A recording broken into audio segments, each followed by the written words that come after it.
Hello and welcome to the Applebee Hour. I am Applebee, and here at the Applebee Hour, we hate ourselves with a burning passion, and that's why I loathe to present to you the illustrious Matt Walsh.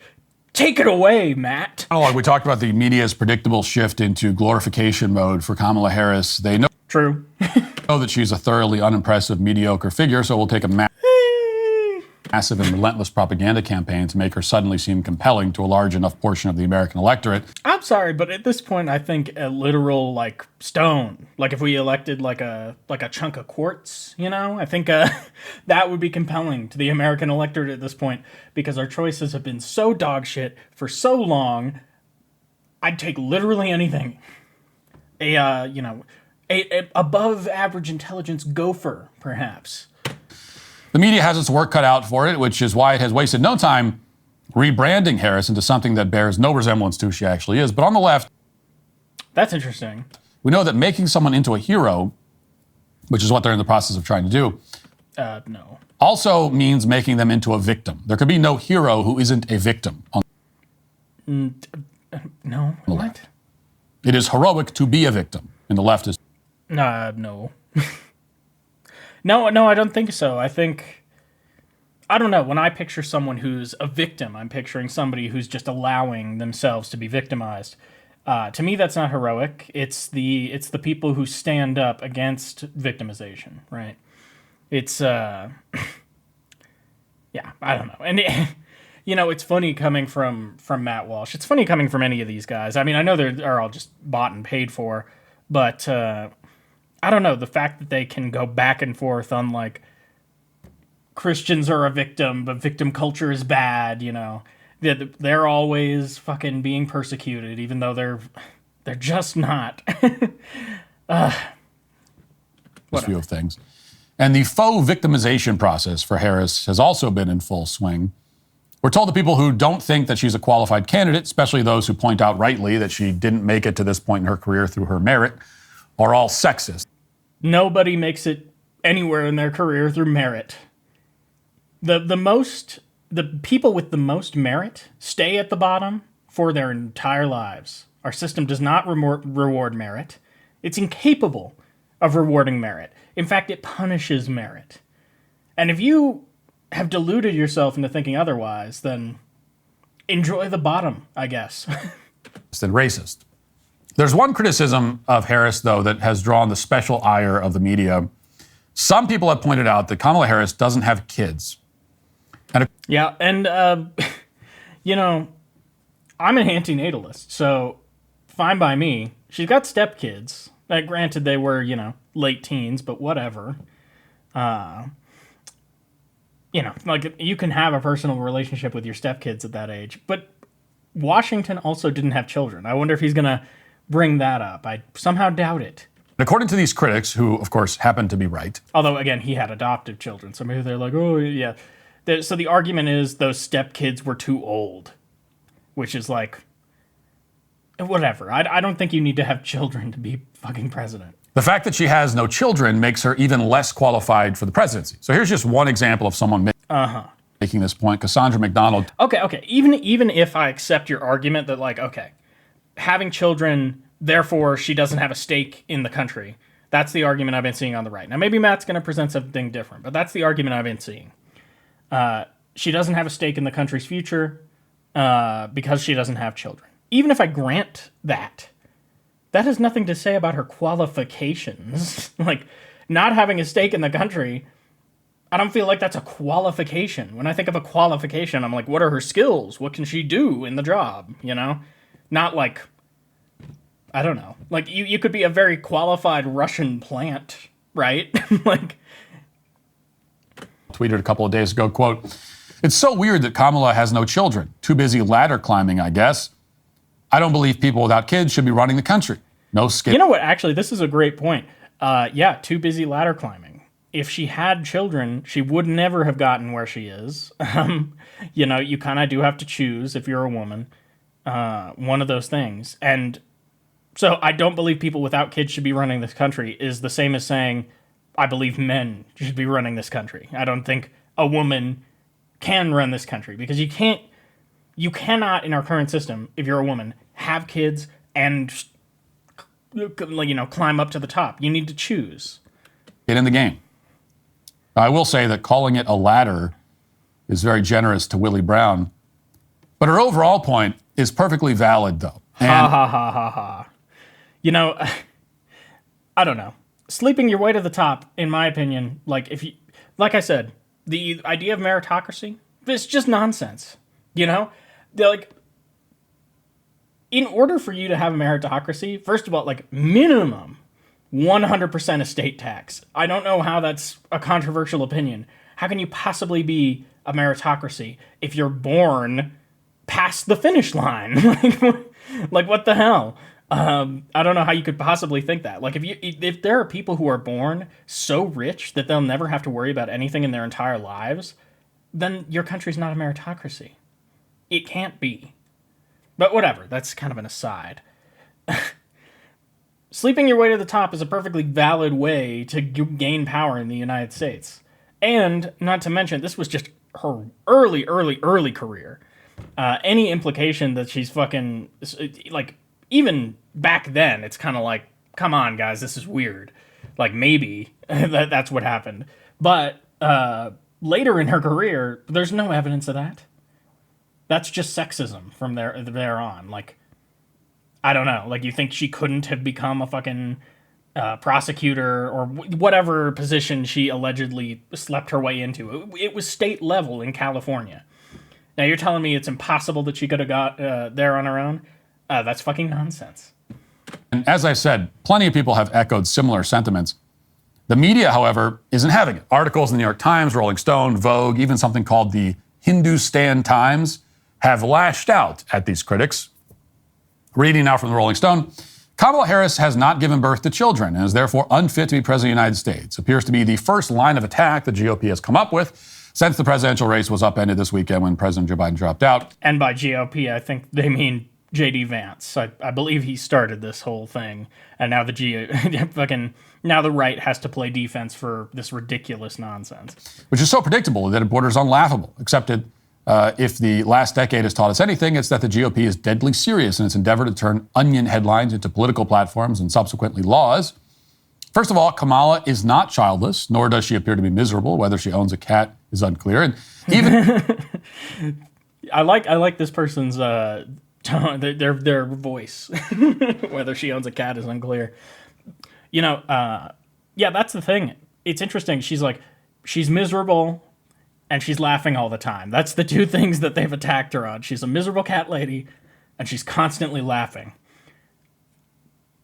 There's a disconnect. Even if she were, this would not make her less than human, less than woman, less than capable, less able to successfully run the country. So true. Yeah. Like, I hate the idea that it's like, oh, it's just an obligation that you have to have children.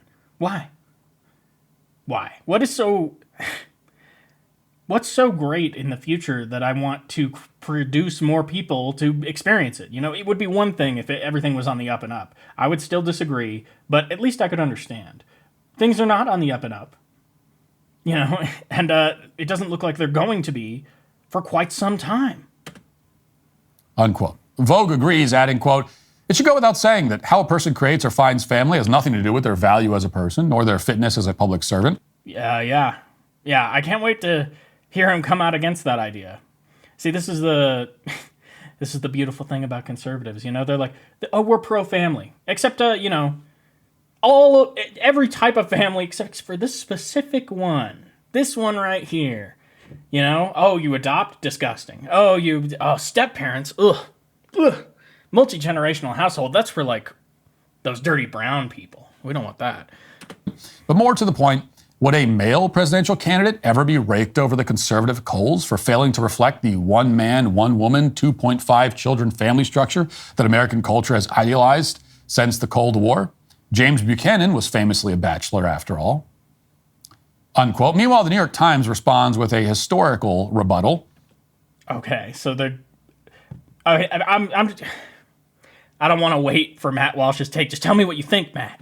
Quote, if elected, Harris wouldn't be the first American president with no biological children. There were 5 others: George Washington, James Madison, Andrew Jackson, James Polk, and James Buchanan.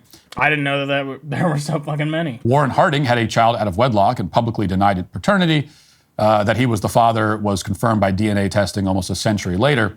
But more to the point, if you think that the concerns of parents and families will always be abstract to someone who doesn't have children, you're telling on yourself. It's not simply that, by all accounts, Harris has a close, loving relationship with her stepkids. It's that it's possible for people who have basic empathy to understand the needs, something Matt Walsh is incapable of understanding clearly. aspirations and concerns of fellow citizens who aren't exactly like them, and to commit to their well-being. It should go without saying.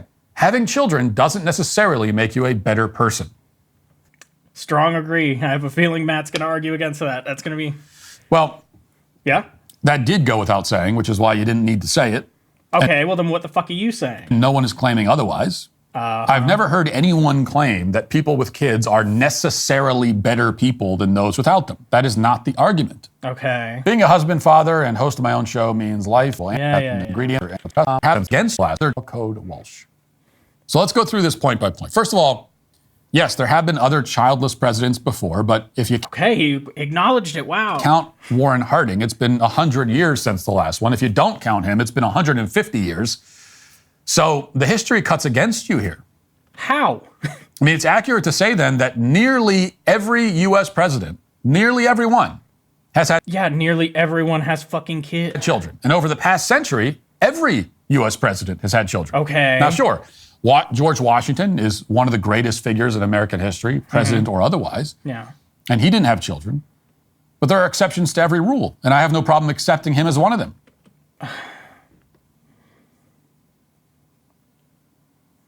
I'll put it this way. Is there going to be a point in this video? I really would like it if there was some kind of point in this fucking video. If Kamala Harris was the second coming of George Washington, I would not be at all concerned about her lack of children. But she isn't.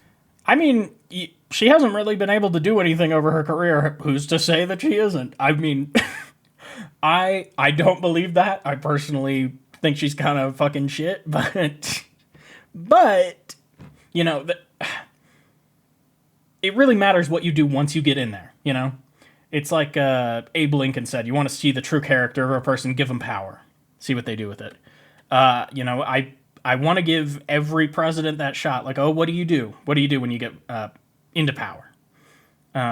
You know, regardless of party, right? Because you could, once you're in power, you can pull a switcheroo. You have a wide latitude to do big things, right? I mean, the presidency is the most powerful office ever, you know?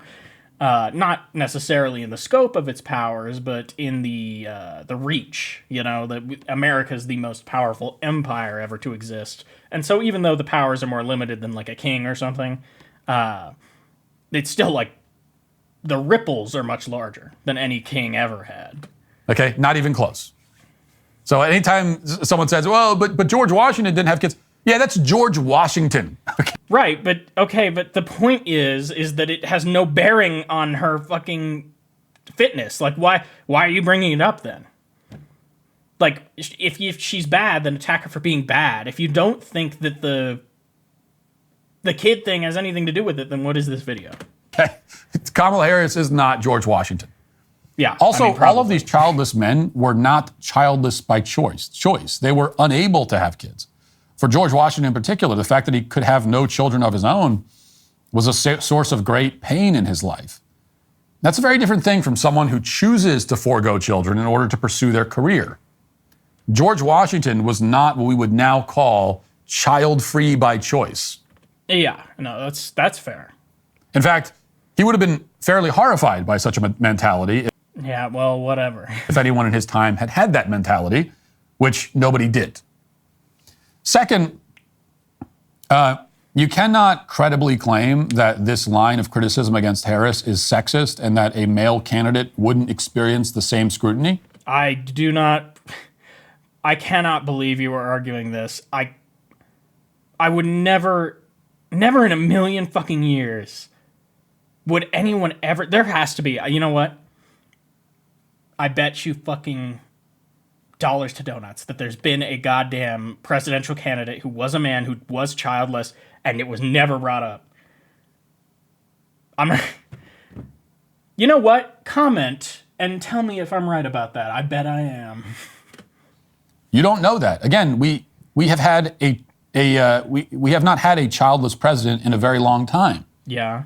Does whoever wrote that Vogue article know that our last truly childless president in the mid-19th century wasn't scrutinized for that fact? Now, I couldn't tell you one way or another, but I haven't gone and looked it up. But I'm not the one making the claim, and I can be pretty sure the person who wrote that article didn't go back and look to see if that criticism was ever made of those other men. Okay, well, let me know in the comments.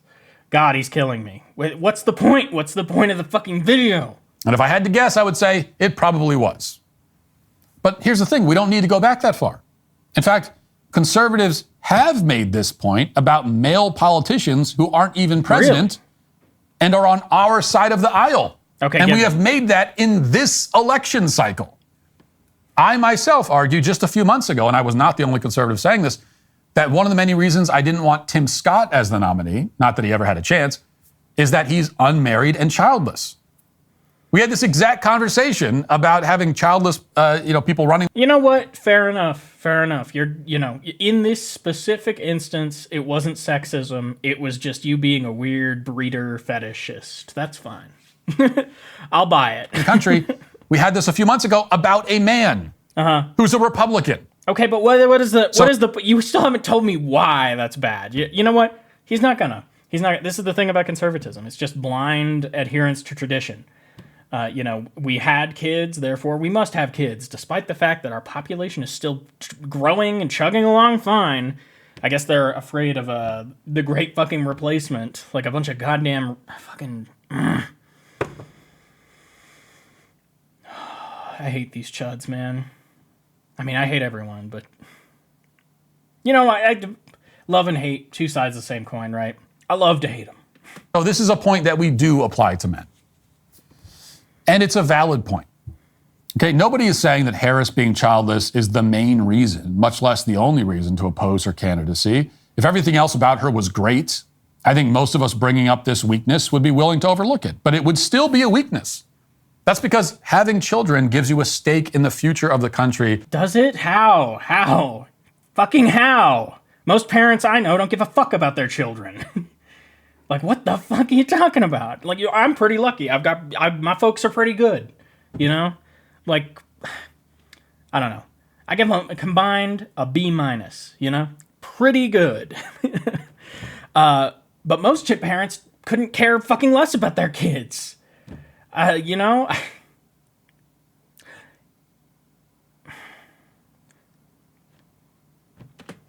That those without children simply don't have. Okay, that's not a moral judgment. It's just a fact. I mean, no, it's not a fucking fact because I don't know. Like, you fucking throat Elon. I know you do. Because all you fucking right-wingers do. And he is like the worst deadbeat dad in fucking history. And another one of these, you see, this is a great example. It's like, he's got the breeder fetish. He's spreading his seed around. He's got like 20 fucking kids. And he's a deadbeat to all of them, And Matt Walsh, that's what he wants. He wants us to just churn out children and then neglect and abuse them. And that's the conservative vision for America. And before, I get conservatives in the comments saying, oh, no, that's not true. That's not true. Like, the nuclear family is abuse already. It's fucking weird. It's fucking strange and atomizing. It isolates people.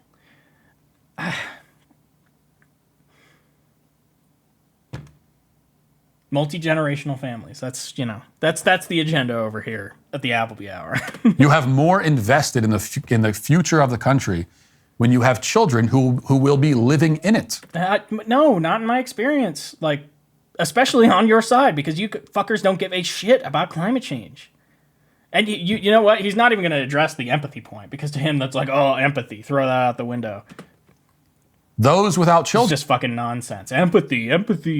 Children can and hopefully do still care about the future. I'd say they care about it more, because it's usually the people who are like, I'm child free. They're like, okay, I want a better future and I don't want a shitty future for any potential kids. Those are like the main two concerns. people who have kids right now do not give a shit about the future or their children's future. Because if they did, they'd know for a fact that that future is going to be shittier than the present. We're going downhill fast, thanks to fuckers like you. But for them, the future, especially the future beyond their own death, is a much more abstract concern. Whatever. Like, it isn't with your children. Where's this idea that, like, children are you? They're not you. You're not allowed to, like, mold them into whatever you want. Now, it's possible to care about a place where you don't live and have never been. Yeah. Yet your concern for that place is going to be more abstract than the concern of someone who actually lives there and calls it home. So when you that's fair. have kids, your bloodline, a piece of you, the children that a piece of you, no, you love and would die to protect are going to live in the future. The country you're creating is the one that your children and grandchildren will call home. And the country you're creating is a place that would be hellish for them. Like, maybe literally hellish. Like, that whole geoengineering thing, we could put sulfur dioxide in the sky. It would bleach the sky white, and it would make everything smell like sulfur all the time. So just imagine fucking sweltering heat, a gray sky, and sulfur. Sounds pretty fucking hellish to me. Fact won't necessarily give you a seriousness of purpose and a feeling of skin in the game. There are plenty of politicians who are parents and yet still pretty awful. But it can give you that. Yes, that's fair. A few come to mind. And it should. But this is not really the point, or at least it's not. It's only. Thank you. It only took us fucking 9 of the 9 minutes and 40 seconds to get to the goddamn point. Part of the point. The larger point, as I alluded to earlier, is not that Harris has no children of her own. It's why she has no children of her own. She's a woman who has chosen to dedicate her life. She's a woman. There you go. That's it. Yeah, that's right. The only way a woman can get to where she is right now in our current fucking society is if she doesn't have children. Either that or she has to neglect those children. You know what? I guess that's what Matt would prefer. That she have the children and then have them raised by nannies and, don't ever see the child, be estranged from the child and focus on your career then. But really what he would rather have is, Kamala naked, barefoot in the kitchen. Her life to her own personal ambition and career advancement. She has lived a very self-serving life. The lack of children is a symptom of that. Certainly not the only symptom. It's all part of a picture. And that picture is of a woman who cares for nothing but her own ambition. I mean, yeah, it's the... I don't know what you want, bro. It's the fucking presidency. Everyone who gets to this point where they're running for president, yeah, they only care about their own ambition. I don't know if you have any delusions about, someone on your side doesn't... That's not the motivator. Well, go fuck yourself. Not true. That's the real reason why this matters and why she shouldn't be president. And it's why she is today canceled. Thanks. Is he ending his videos like that? That's stupid as fuck, Matt. God, what a stupid fuck. Anyway, thanks for watching. Like I said, do those comments, blah, blah, blah, blah, blah, blah, blah, smash the bell. Thank you for watching me suffer